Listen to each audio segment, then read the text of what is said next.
Assalamualaikum warahmatullahi wabarakatuh. Sahabat sehat BKI UIN Raden Masa Surakarta, sehat jiwanya, sehat raganya. Halo sahabat sehat BKI UIN Raden Masa Surakarta, gimana nih kabarnya? Semoga sehat dan sukses selalu ya. Amin amin ya robbal alamin. Jadi dalam video kali ini saya akan menjelaskan sedikit pemahaman saya tentang buku yang sudah saya baca, yaitu judulnya Mencegah dan Mengatasi Krisis Anak Melalui Pengembangan Sikap Mental Orang Tua karya T.A. Tatakutomo. Nah, dalam buku ini itu sudah banyak sekali dijelaskan bagaimana cara mencegah dan mengatasi krisis anak, tapi yang saya baca dan saya pahami itu hanya salah satunya dari banyaknya tema, yaitu tentang mencegah dan mengatasi krisis anak dengan cara meningkatkan kesejahteraan anak.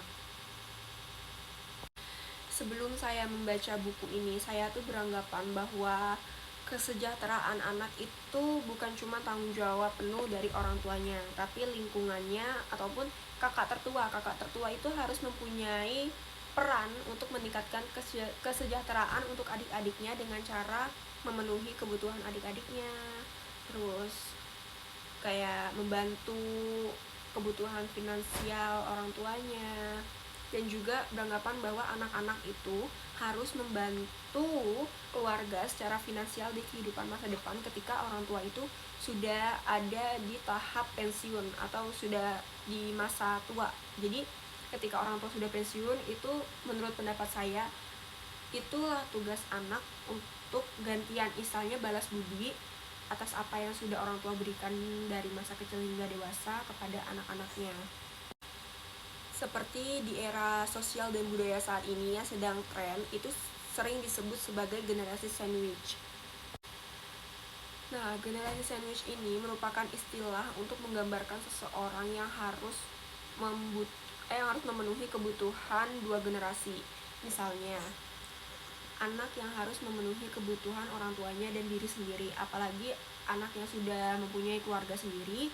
Seperti contohnya anak laki-laki yang sudah menikah, dia harus menafkahi istrinya dan juga harus memberikan nafkah kepada orang tuanya.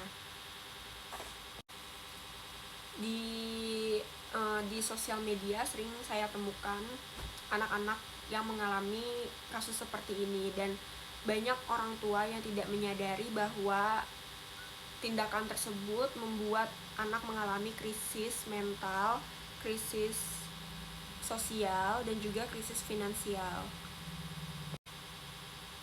Karena pada nyatanya anak yang tidak mendapatkan kesejahteraan dari orang tuanya, dia akan mengalami tekanan mental yang cukup tinggi dan juga akan mempengaruhi di kehidupan mereka untuk kedepannya.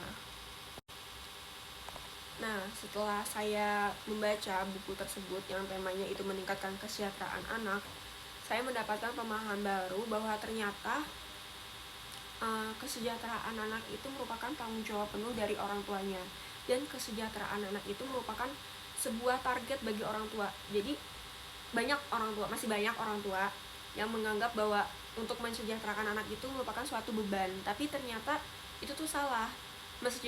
Mensejahterakan anak itu merupakan sebuah target bagi orang tua untuk mencapai anak itu mendapatkan kesejahteraan yang cukup, seperti itu. Salah satu contoh cara mensejahterakan anak itu dengan cara seperti anak-anak mereka mendapatkan pendidikan yang baik, perawatan kesehatan yang layak, terus juga mendapatkan dukungan emosional yang mereka butuhkan untuk berkembang menjadi lebih baik lagi.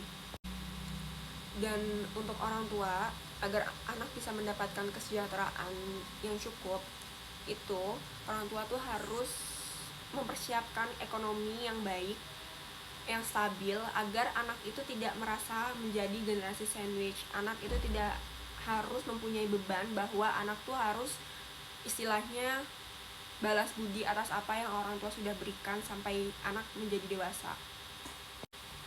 Jadi untuk para orang tua di sana, pentingnya merancang keuangan sebelum mempunyai anak itu tuh sangat amat harus dilakukan.